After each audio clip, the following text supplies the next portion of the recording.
क्या रोल रहा है आखिरकार बीसीडी का, क्या क्या एडवाइजरी उन्होंने दी और जिसका उन्होंने पालन किया।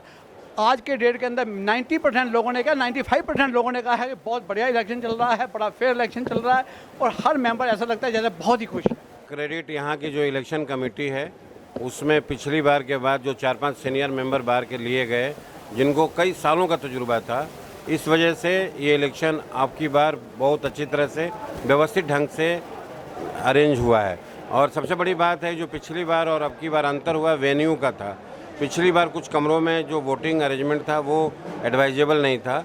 आज जो ओपन में हमेशा कई सालों से होता रहा है, जो व्यवस्था की गई थी, उसकी वजह से भी ये कामयाबी मिली है और मेंबरों में भी एक सीख मिली थी पिछली बार कि हमें इसको डिस्टर्ब नहीं करना है। डिस्टर्ब करेंगे तो ऐसे बार बार पैसे बर्बाद होंगे। पिछली बार आपने सुना होगा कि ईवीएम मशीन के लिए 10 लाख रुपए से ज़्यादा खर्च करने पड़े थे। तो मेंबरों को भी कुछ समझ में आया है और they were more discipline in their own. वकीलों को रेगुलेट करने के लिए तो वकील खुद अपने आप में ही अनुशासित जब होते हैं तभी काम ठीक से हो जाता है। सर मैंने देखा है कि सीनियर मेंबर खासकर बाहर के जो उनको बहुत शिकायत है, जो वोट मक्का चल रहा है, दुनिया भर के वायलेशन हो रहा है कोड ऑफ कंडक्ट का, रूल ऑफ लॉ का। क्या वकीलों को एक लाइसेंस मिल गया है कानून तोड़ने का? देखिए, इलेक्शन तो फेस्टिवल है हमारे यहाँ। इस इलेक्शन को तो आनंद लेना चाहिए एक फेस्टिवल की तरह। यही कई सालों के बाद इकट्ठे सारे भाई इकट्ठे होते हैं हम लोग और आनंद लेते हैं।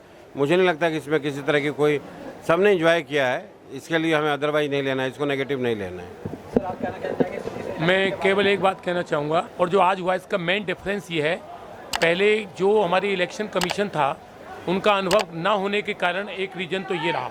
दूसरा, आपके जितने लोग भी इलेक्शन में एडवाइजरी बोर्ड में आए उनमें विशेषकर दीपक खोसला जैसे व्यक्ति, इनके साथ हमको याद है लगभग हम लोगों ने 13-14 साल लगातार इलेक्शन कराया था और मैं भी उसमें इलेक्शन में कई बार चेयरमैन और कमिश्नर की पोस्ट पर रहा। दूसरा पोजीशन ये रही कि आपके कैंडिडेटों को भी समझ में आ गया कि इतना पैसा चुनाव के अंदर लगता है, क्योंकि चुनाव को जो भी डिस्टर्ब करता है वो कैंडिडेट या उनका सपोर्टर करता है, वोटर बाहर का नहीं करता है। आज सारे कैंडिडेटों को मैं बधाई देना चाहता हूं कि उन लोगों ने बड़े डिसिप्लिन तरीके से अपने वोटरों को भी समझाया और अपने सपोर्टरों को भी समझाया।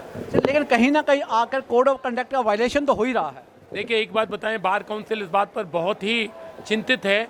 हम लोग ये चाहते हैं कि आगे हम कोई ऐसा रूल बना के दें जिसमें ये जो पर्चे, जितना पैसा वेस्ट होता है वो आगे खर्च ना हो। जिस तरह से इलेक्शन कमीशन, सेंट्रल गवर्नमेंट ने अपने इलेक्शन में किया है कि एक निर्धारित कर दिया जाए कि इतने से ज़्यादा पैसा खर्च नहीं करेंगे, जिसमें चाहे पार्टी हो चाहे पोस्टरबाजी हो उस पर रोक लगे।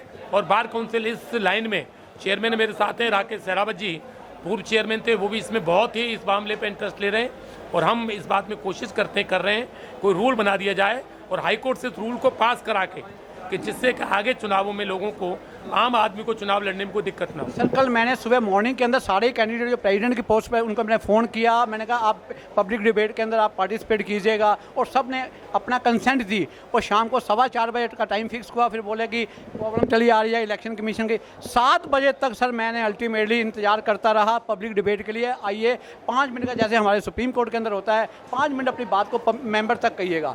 क्या आप नहीं समझते कि पब्लिक डिबेट एक बहुत अच्छा साधन, रास्ता बन सकता है? राकेश जी, आप क्या कहना चाहेंगे? पब्लिक डिबेट के माध्यम से वोटर को ये पता लग जाता है कि भाई किस कैंडिडेट को हम वोट दें, कौन बार को डिज़र्व करता है लीड करने के लिए। और इस बारी वोटरों ने बड़ी समझदारी से वोटिंग की है। इसमें जो ये इलेक्शन सक्सेस हुआ है इसमें कैंडिडेट्स का भी बहुत बड़ा सहयोग है, वोटर्स का भी है और नो डाउट मैनेजमेंट कमेटी ने जो कदम उठाए हैं इस बार, तो सबका मिलकर क्यूमुलेटिव इफेक्ट ये हुआ है कि ये इलेक्शन बहुत अच्छा हुआ आज, उससे सभी खुश हैं। सबसे ज़्यादा तो बीसीडी के मेंबर को बहुत बहुत बधाई दूंगा कि उन्होंने एक बहुत अच्छा रोल अदा किया जो उनकी ड्यूटी और जिम्मेदारी भी बनती थी, और इससे मेंबर बड़े खुश हैं आज के इलेक्शन से जो हैं। सर आप लोग क्या पब्लिक डिबेट के बारे में कोई ऐसा रूल एंड रेगुलेशन या अपने बार एसोसिएशंस को कहीं ना कहीं आकर एक एडवाइजरी जारी करना पसंद करेंगे, या इवन बार काउंसिल का इन फ्यूचर इलेक्शन होना है वहाँ भी ये सब चीज़ें होनी चाहिए? देखिए, ये दोनों चीज़ें बहुत सीरियस हैं। पीछे हमने पोस्टरों के लिए भी एजेंडा में लगाया हुआ था और इस पर फ्यूचर के लिए बहुत ही अच्छा और स्ट्रिक्ट एक एक्शन लेने जा रहे हैं। और डिबेट वाला तो स्वेच्छा से ही सबको खुद भाग लेना चाहिए और वोटरों को भी देखना चाहिए कि जो डिबेट में अच्छा बोल रहा है उसको वोट देने की ज़रूरत है। इसीलिए कैंडिडेट को खुद कॉपरेशन करना चाहिए। सर आप देखते हैं कि सुप्रीम कोर्ट के अंदर प्रेसिडेंट एंड सेक्रेटरी के पोस्ट के लिए मैंने भी कभी उस कई बार पार्टिसिपेट उसके अंदर किया है, तो जनाब वहाँ पर एक पब्लिक डिबेट बड़े अच्छे ढंग से होता है, हज़ारों वकील वहाँ पर खड़े होते हैं, अपनी बात को कहते हैं क्या आपकी प्लानिंग है, क्या आपका फ्यूचर करना चाहते हैं मेंबर्स के लिए। मैं तो समझता दिस इज अ बहुत अच्छा रास्ता होगा अगर बीसीडी इस बाबत थोड़ा सा पहल करे तो। देखिए कल आपने 4:30 बजे का टाइम रखा था और मैंने भी खोला था, और लेकिन उस समय 4:30 बजे में आपने 5 बजे का समय रखा उसको। इसका मतलब जब बार काउंसिल के मेंबर उसको सुनना चाह रहे हैं तो आम आदमी क्यों नहीं सुनेगा? आपका जो कहना है उससे ही पता लगता है कि आदमी की कैपेसिटी क्या है, कैपेबिलिटी क्या है, उसका एम क्या है, उसका विजन क्या है। और मैं इस बात को सपोर्ट करता हूँ, और यदि मौका लगा तो हम बार काउंसिल में भी लाएंगे कि यदि इस तरह का प्रोग्राम आगे होता है तो एक लीगल फोरम पर, ये नहीं कि किसी प्राइवेट फोरम पर, इस तरह का कार्यक्रम होना चाहिए। सबको 2-2 मिनट का समय मिले, चाहे वो बार काउंसिल का इलेक्शन हो और चाहे वो बार काउंसिल एसोसिएशन।